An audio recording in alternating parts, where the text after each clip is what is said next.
สบายดีและสวัสดีค่ะพ่อแม่พี่น้องPPFC เบิร์ดทุกคนเนาะจ้าหลังจากที่ว่าสาวนุชเนาะห่างหายไปโดนเนาะจ้ามื้อนี้ก็มาเฮ็ดคลิปที่ว่าสาวนุชมางานแต่งเจ้านายนั่นเองเนาะซึ่งในตอนนี้เพื่อนๆเนาะที่ว่าเฮ็ดงานนำกันก็มาอวยพรให้เจ้านายเนาะในวันงานแต่งเด้อเพื่อที่จะเซอร์ไพรส์เนาะเจ้านายนั่นเองทุกคนหรือว่านายจ้างเนาะที่สาวนุชเฮ็ดงานอยู่เนาะจ้าพี่น้องอันนี้คือทุกคนที่ว่าเฮ็ดงานนำกันนะฮักหลายและแล้วก็มาฮอดมื้อสำคัญเนาะจ้าตอนนี้สาวๆเพิ่นก็แต่งตัวหมดแล้วเนาะทุกคนแต่งสุดสีชมพูเด้อโทนแบบนี้ทุกคนเลยเนาะเพราะว่า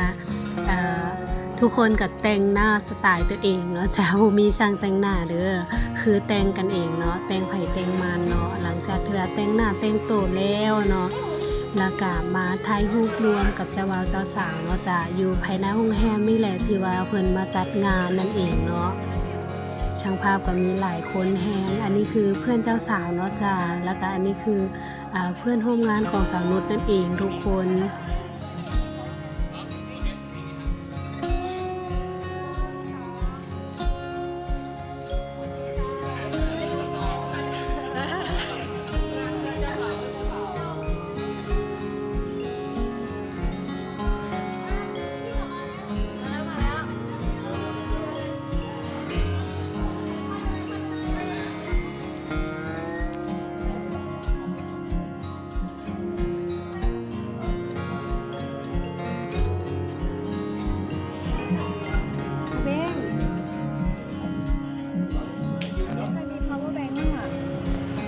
กวางเปล่า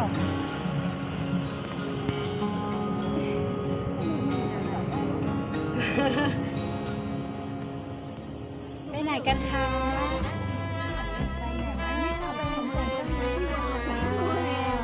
ตอนนี้ก็นั่งรถกอล์ฟไปชายหาดนะจ๊ะทุกคนช่างแต่งหน้ารถที่ค่ะ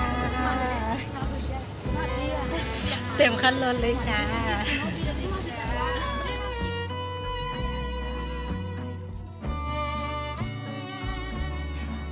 ตอนนี้กลับมาฮอดชายหาดแล้วในสถานที่จัดงานแต่งนั่นเองเนาะจ้าพี่น้องซึ่งสถานที่จัดงานก็จะเป็นทางโรงแรมเนาะจัดให้นั่นเองเนาะทุกคนนี่ติดกับริมหาดแบบนี้เลยบรรยากาศงามหลายก่อนเข้างานเนาะก็จะมาเก็บภาพบรรยากาศแล้วก็ถ่ายรูปเนาะจ้าก่อนสิเข้างานแต่งเด้ออันนี้คือสถานที่จัดงานแต่งเนาะบรรยากาศธรรมชาติเนาะนี่เพิ่นจัดงานอยู่ที่เกาะสมุยเนาะจ้ะพี่น้องเบิ่งงามหลายอยู่ติดกับชายหาดทะเลเลยแล้วก็ฝั่งตรงข้ามก็จะเป็นภูเขางามเนาะจ้ะพี่น้อง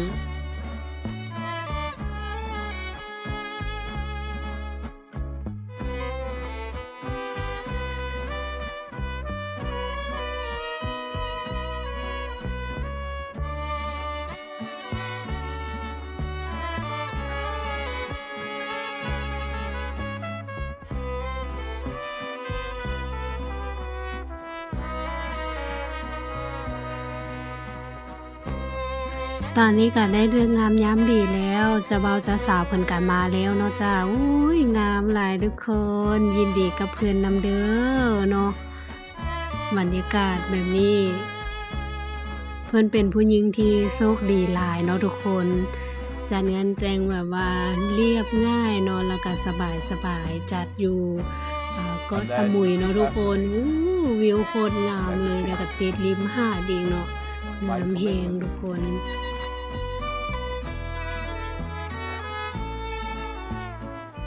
Now, let it be known that by joining hands with this one,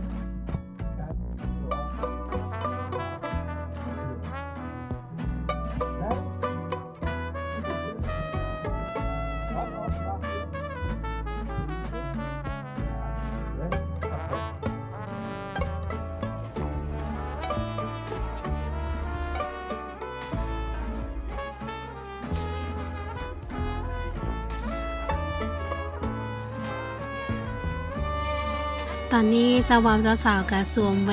นให้กันและกันแล้วก็มาตัดเค้กเนาะจ้ะในวันงานแต่งเนาะอุ้ยมีความสุขแฮงเบิ่งหน้าเพิ่นเด้อยินดีกับเพิ่นหลายๆเนาะหลังจากนั้นก็พ่อแม่ของเจ้าบ่าวเจ้าสาวก็มากล่าวคำอวยพรให้ลูกมีความสุขเนาะแล้วก็เก็บภาพบรรยากาศเนาะเพื่อนร่วมงานต่างๆแล้วก็มาโยนเจ้าสาวก็มาโยนช่อดอกไม้เนาะให้ทุกคน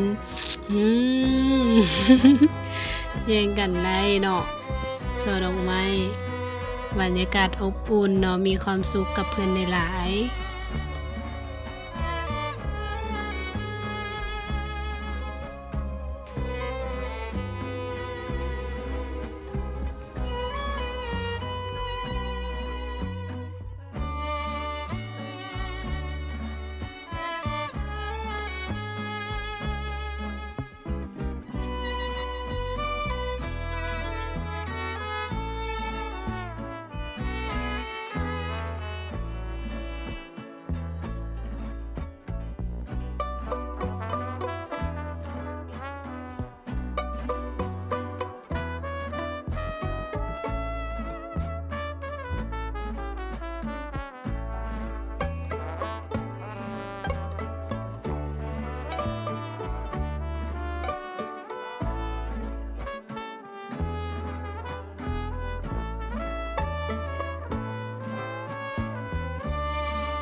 หลังจากที่ว่าเสร็จวิธีงานแต่งเนาะจ้ะอยู่ริมทะเลแล้วก็พากันมากินข้าวเป็นงานเลี้ยงเนาะจ้ะทุกคนเป็นงานเลี้ยงกินข้าวเหมือนอาหารค่ำเลยนะทุกคนเนาะซึ่งบรรยากาศก็จะประมาณนี้เลยมากินข้าวแล้วก็ปาร์ตี้ต่อเนาะจ้ะซึ่งในงานเลี้ยงกินข้าวงานแต่งเนาะเจ้าบ่าวเจ้าสาวเพิ่นก็จะมาซนแก้วกับทุกคนเนาะจะกระตำแก้วตำจอกเนาะให้ทุกคนอวยพรให้โชคดีเนาะหลังจากนั้นก็มาปาร์ตี้ต่อเนาะจากที่โรงแรมเด้อก็จะมีโซไฟเนาะโซไฟแล้วก็เจ้าบ่าวเจ้าสาวแล้วก็เพื่อนเจ้าสาวเนาะเพิ่นก็มาเต้นสนุกสนานเนาะอันนี้คือโซไฟอยู่ทางโรงแรมเพิ่นเลยจัดอย่างงามหลายเนาะอลังการแฮงทุกคน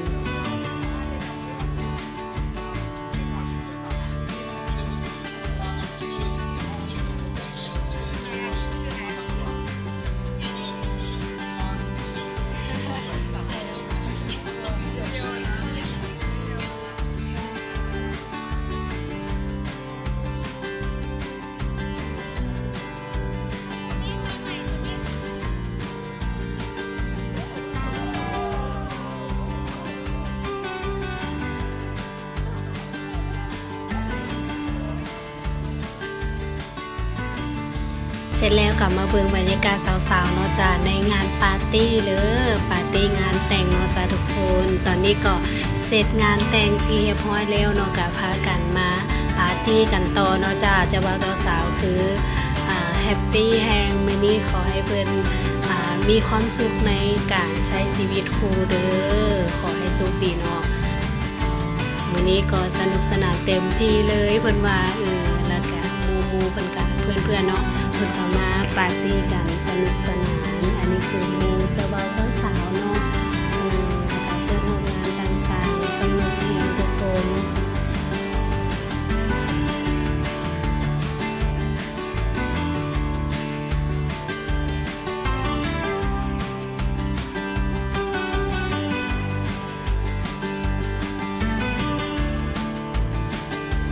โดยสำหรับคลิปนี้เนาะสาวนุชก็ขอจบคลิปเอาไว้เพียงเท่านี้ก่อนเด้อสบายดีและสวัสดีค่ะ